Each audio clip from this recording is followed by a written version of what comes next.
and welcome to Verdictum. I am Ananya Singh and today we will be taking a brief look at some of the judgments delivered by the Supreme Court's Constitution Bench in the preceding year. Starting with the Animal Welfare Board of India and others versus Union of India and another, popularly known as the Jallikattu case. A 5-judge Constitution Bench of the Supreme Court led by Justice K. M. Joseph and also comprising Justice Ajay Rastogi, Justice Aniruddha Bose, Justice Rishikesh Roy and Justice C.T. Ravi Kumar delivered a landmark unanimous verdict. With the decision, the validity of Amendment Acts of Tamil Nadu, Maharashtra and Karnataka, which allowed the bull taming sport Jallikattu, bullock cart races and buffalo racing sport Kambala was upheld. The court deemed these acts as valid legislations and an integral part of the cultural heritage of their respective states. The State Amendment Acts enacted by the state legislature also received presidential assent. But the very assent was questioned, citing that the complete details were not disclosed before the president while obtaining such assent. The court was faced with several important questions, such as whether the Amendment Acts amounted to colorable legislation, whether the sports fell within the purview of cultural heritage so as to receive protection under Article 29 of the Constitution. The court also addressed the concerns of the petitioners with regards animals having fundamental rights. The court on this contention, while recognizing the protection of life and personal liberty under Article 21 of the Constitution, asserted its reluctance to consider animals as entities with fundamental rights. The bench referred to a 2014 judgment that had previously banned the use of bulls as performing animals in Jallikattu events and bullock cart races across the nation. The petitioners, represented by senior advocates Shyam Devan, Anand Grover, Siddharth Luthra, Krishnan Venugopal and V. Giri, argued that despite these state amendments, the sports remained destructive and contrary to the provisions of Prevention of Cruelty to Animals Act of 1960, which is a statute enacted by the Parliament. It was also contended that the judgment passed by the Supreme Court in A. Nagaraja case was bypassed by passing the said Amendment Acts, and the same was not permissible in law. On this, the court stated that the expressions Jallikattu, Kambala and bull cart race, as introduced by the Amendment Acts of 3 states, have undergone substantial change in the manner they were used to be practiced or performed, and the A. Nagaraja judgment cannot be equated with the present situation. The Apex Court maintained that Jallikattu and similar traditional sports had been established as part of cultural heritage of states through legislative process, while also stating that it is not the court's jurisdiction to decide if a particular event or activity or ritual forms culture or tradition of a community or region.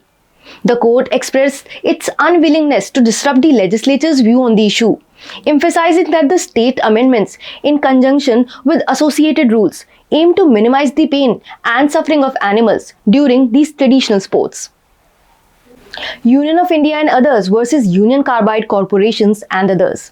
The Supreme Court in this case dismissed a curative petition seeking additional compensation to the victims of the Bhopal gas tragedy, the horrendous incident that occurred on the night of 2nd and 3rd of December in 1984 and led to the death of thousands and also leading to serious injuries and permanent disability of many.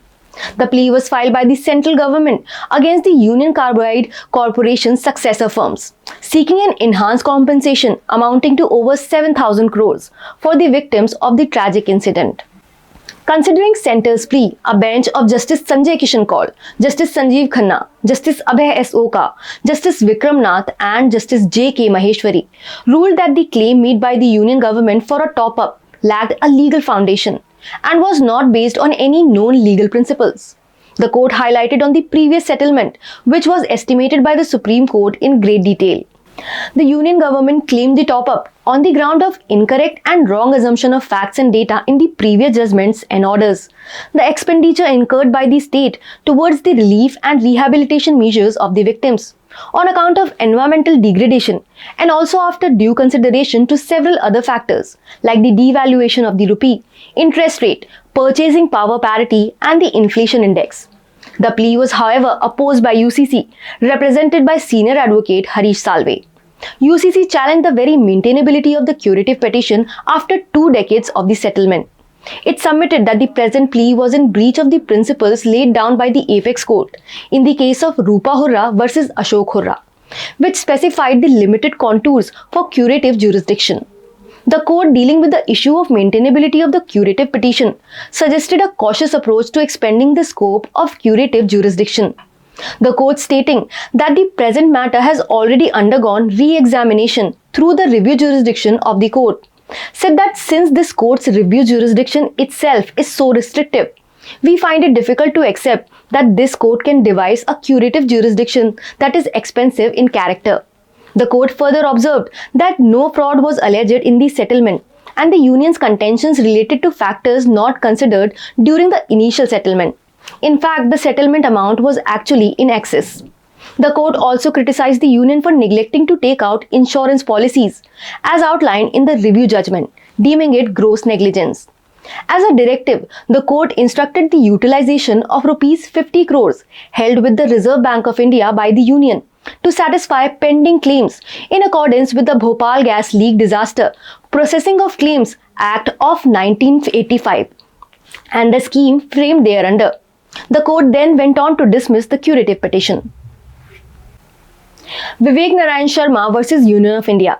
The present case was filed before the Supreme Court in challenge to the exercise of demonetization conducted by the central government, through which it declared that banknotes of Rs 500 and 1000 shall cease to be a legal tender with effect from 9th November 2016. The 4-1 majority decision saw Justice S. Abdul Nazir, Justice B.R. Gavai, Justice A.S. Bopanna and Justice Rama Subramanian in agreement, while a dissenting judgment was delivered by Justice B.V. Nagaratna. The case saw notable legal luminaries representing both sides. Senior advocates P. Chidambaram, Shyam Devan and Prashant Bhushan appeared for the petitioner challenging demonetization. On the other side, Attorney General R. Venkatramani represented the union government, and senior advocate Jaideep Gupta appeared for the Reserve Bank of India. The majority judgment addressed 6 key questions. The first question related with the scope of central government's power. In this regard, the majority dismissed the notion that the central government's power under subsection 2 of section 26 of the RBI Act could be restricted to specific series of banknotes. The decision highlighted that the power extended to all series of banknotes and was not limited by last demonetization exercises. The second issue for the court's consideration was excessive delegation. The court ruled that the power vested in the union government under section 26 did not constitute excessive delegation. It emphasized the inbuilt safeguard of requiring recommendations from the central board.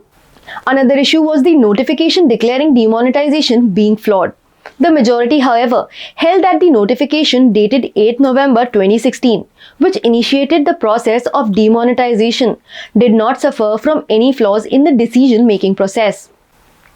The court went on to consider the process on the basis of the proportionality test, which is a legal method employed to decide cases where 2 or more legitimate rights clash. The Supreme Court held that the demonetization move satisfied the test of proportionality, as it had a proper purpose, namely to curb black money, terror funding and counterfeit currency, and the inconvenience to individuals could not be given preference.